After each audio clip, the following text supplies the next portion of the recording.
Hello दोस्तों, once again welcome back to A to Z learn academy. दोस्तों, आज के इस वीडियो में हम लोग क्लास 7th की एक नए चैप्टर जिसका नाम है प्रॉफिट एंड लॉस उसके बारे में डिस्कस करेंगे। तो आइए चलते हैं, शुरू करते हैं। प्रॉफिट एंड लॉस को समझने के लिए कुछ इसके बेसिक टर्म्स हैं, उसके बारे में सबसे पहले आपको जानना पड़ेगा, जैसे कि cost price, selling price and profit and loss. ठीक है, आइए बात करते हैं एक एक करके। सबसे पहले हम बात करें कॉस्ट प्राइस की, तो ये क्या होता है? The price at which a buyer purchase from a seller is called cost price. It is denoted by CP।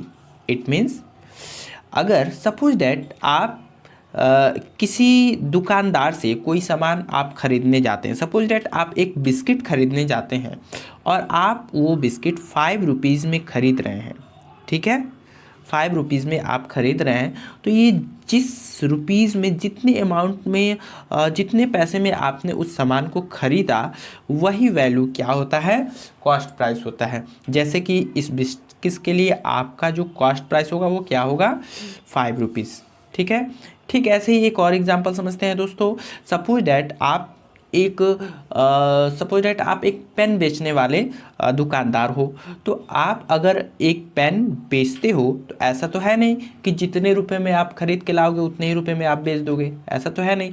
तो सपोज डैट आप एक 5 रुपये वाला पेन आप खुद 4 रुपये में खरीद के लेके आ रहे हो।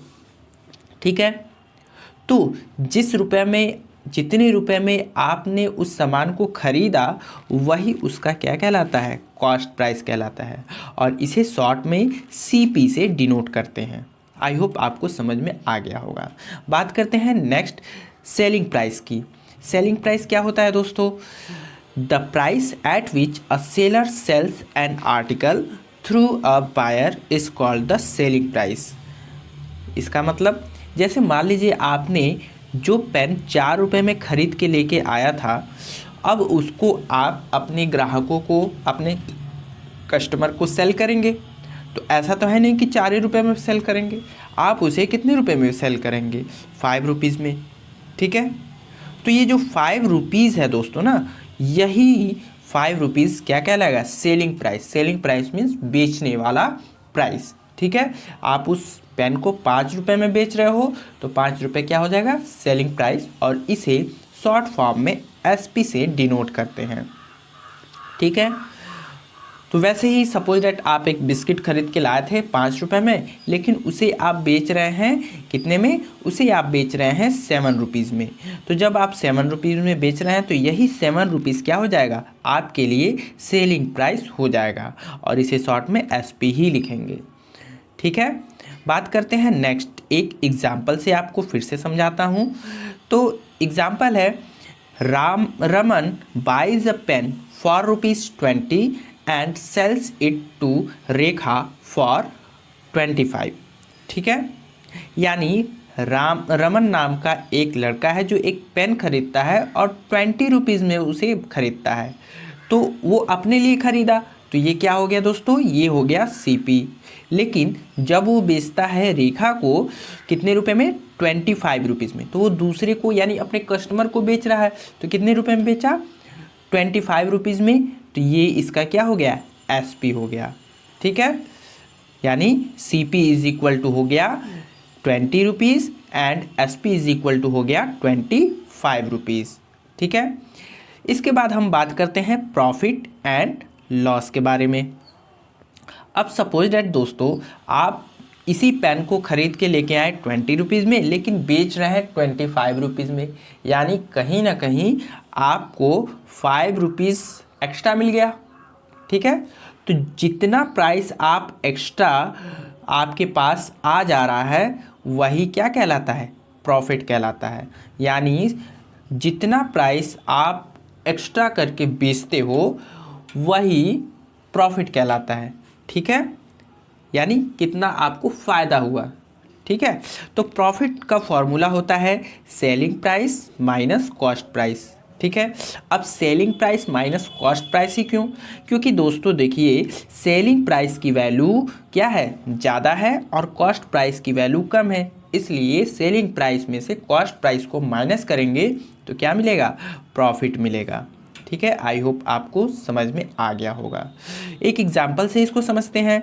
एग्जाम्पल है the cost price of A chocolate is ₹10। एक चॉकलेट है जिसका कॉस्ट प्राइस 10 रुपीज़ है, यानी 10 रुपीज़ में आप उस चॉकलेट को खरीद के लेके आए, लेकिन and it's sales price is ₹12। लेकिन उसे जब आप सेल कर रहे हैं, उसे बेच रहे हैं, तो कितने रुपए में बेच रहे हैं, 12 रुपीज़ में। फाइंड द प्रॉफिट, तो आपको कितने रुपए का फ़ायदा हुआ, कितना प्रॉफिट हुआ, ये चीज़ बताना है।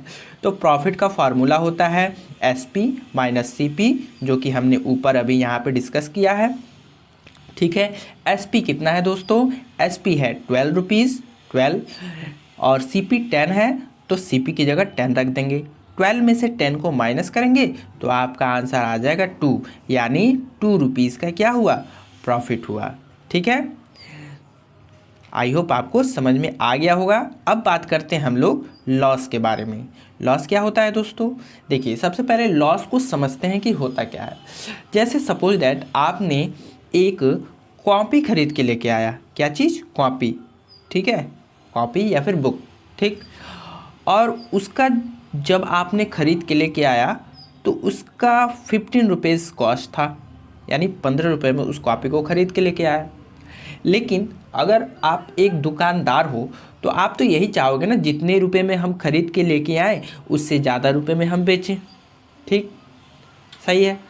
और जो खरीदेगा वो भी तो यही चाहेगा ना कि जो भी हम सामान खरीदें वो अच्छा से अच्छा सामान हो, ठीक है। मतलब जितने रुपए का भी अगर खरीद रहा हो, सपोज दैट आपने ही 15 रुपये की कॉपी खरीदी होगी तो उस कॉपी को अच्छे से देख के ही तो खरीदा होगा कि कॉपी में कहीं कोई डिफेक्ट तो नहीं है, ठीक। लेकिन जब आप कॉपी खरीद के लेके आए तो आपके घर में थे बहुत ढेर सारे चूहे, तो उसने क्या किया, चूहों ने इस कॉपी को क्या कर दिया, काट दिया। अब कॉपी तो हो गई ख़राब, ठीक है, कॉपी हो गई ख़राब हो गई। लेकिन आप तो यही चाहोगे ना कि मेरी कॉपी किसी भी तरह बिक जाए, ठीक है, क्योंकि इसमें आपने पैसा फंसाया है। तो आपने क्या किया, चलो यार छोड़ो, 2 ही रुपये मिले, किसी तरीके से इसको हटाओ, नया सामान लेके आओ। तो आपने क्या किया, 15 रुपये का खरीद के लेके आया था और उसे बेच दिया 13 रुपये में, 13 रुपये में बेच दिया, ठीक है। तो जब 13 रुपये में बेच दिया तो वो जो ख़रीदा वो भी ये सोचेगा, चलो यार थोड़ा ही उसको चूहा काटा है, कम पैसे में भी तो मिल रहा है, तो उसने वो ख़रीद लिया। तो इसका मतलब आपने 15 रुपये में ख़रीद के लाया तो जो ख़रीदने वाला प्राइस होता है वो तो CP ही होगा, ठीक है, और बेचा 13 रुपीज़ में, तो जितने रुपए में बेचा वो तो SP ही होगा, बेचने वाला प्राइस जो कि हमने ऊपर डिस्कस कर लिया है वो तो SP ही होगा। लेकिन यहाँ पे आप देखिए कि जो SP है वो CP से क्या है, कम है। SP जो है वो CP से कम है, इसका मतलब आपको 2 रुपये अपने पास से उस कॉपी में लगाना पड़ा, ठीक है, यानी आपको 2 रुपये का क्या हो गया, लॉस हो गया। कम से कम आपको 15 मिलता, तभी तो आप ना तो प्रॉफिट में रहते ना तो लॉस में रहते, लेकिन ऊपर से उसमें भी 2 रुपये कम मिल रहे हैं, यानी कि आपको क्या मिला, 2 रुपये का लॉस हो गया। समझ में आया, यानी जितने रुपये में आप खरीद के लेके आए सामान, उससे कम प्राइस में अगर आप उसे बेच देते हो तो आपको क्या होता है, लॉस होता है, ठीक है। यानी लॉस का जो फार्मूला होता है वो क्या होता है, cost price minus selling price. क्यों, क्योंकि कॉस्ट प्राइस का वैल्यू ज़्यादा होता है, क्योंकि ज़्यादा में आप खरीद के लेके आए हैं लेकिन कम में बेच रहे हैं, इसलिए cost price minus selling price, ठीक है, समझ में आया, ठीक है। तो आगे चलते हैं। इसके बाद हम लोग एक एग्जाम्पल से समझते हैं। एग्जाम्पल है the cost price of A toy is 80 rupees. अब देखिए यहाँ पे कॉस्ट प्राइस लिखा हुआ है, यानी कि क्या है, 80 रुपीज़ इज CP, ठीक है, and it's selling price is 75, यानी कि आपका जो सेलिंग प्राइस है वो क्या है, 75 रुपीज़ है। Find the loss. अब देखिए क्वेश्चन में एकदम सीधा सीधा लिखा है लॉस, यानी आप लॉस का फार्मूला लगाएंगे और फिर सारे वैल्यूज़ को पुट करेंगे, फिर आंसर आ जाएगा। तो लॉस का फार्मूला होता है cost price minus selling price. Loss का फार्मूला क्या होता है, cost price minus selling price. लेकिन यहाँ पे लॉस की वैल्यू तो फाइंड ही करनी है, तो लॉस की जगह लॉस ही लिख देंगे, ठीक है। और कॉस्ट प्राइस की वैल्यू क्या है, 80 रुपीज़ है, तो कॉस्ट प्राइस की जगह 80 राइट कर देंगे, माइनस की जगह माइनस, ठीक है। सेलिंग प्राइस कितना है, 75 है, तो सेलिंग प्राइस की जगह 75 लिख देंगे, ठीक है। और फिर उसके बाद क्या करेंगे, उसके बाद 80 में से 75 को माइनस कर देंगे और आपका आंसर कितना आ जाएगा, 5 रुपीज़। यानी आपको क्या हुआ, 5 रुपीज़ का लॉस हो गया, ठीक है, 5 रुपीज़ का लॉस हो गया, ठीक। अब बात करते हैं कुछ नोट्स के बारे में। नोट क्या है यहाँ पे, देखिए दोस्तों, अगर कभी भी आपको किसी भी सामान पे प्रॉफिट हो रहा है, इसका मतलब प्रॉफिट तभी होगा जब सेलिंग प्राइस कॉस्ट प्राइस से ज़्यादा होगा। भाई कोई सामान आप खरीद के लेके आएंगे और उसे ज़्यादा रुपए में बेचेंगे तभी तो आपको प्रॉफिट होगा।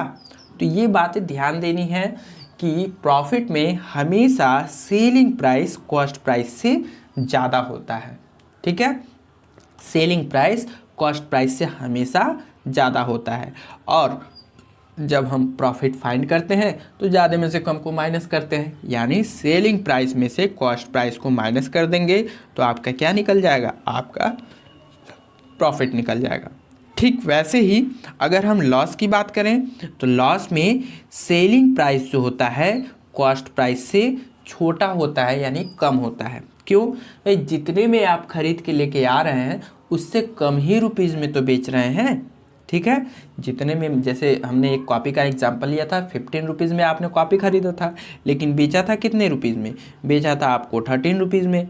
यानी जो सेलिंग प्राइस है वो कॉस्ट प्राइस से कम ही तो है, ठीक है, और कम है, इसलिए यहाँ पे क्या करेंगे, बड़े में से छोटे को माइनस करेंगे। तो लॉस का फार्मूला क्या हो जाएगा, लॉस का फार्मूला हो जाएगा cost price minus selling price, ठीक है। ये इधर लिखेंगे, cost price minus selling price.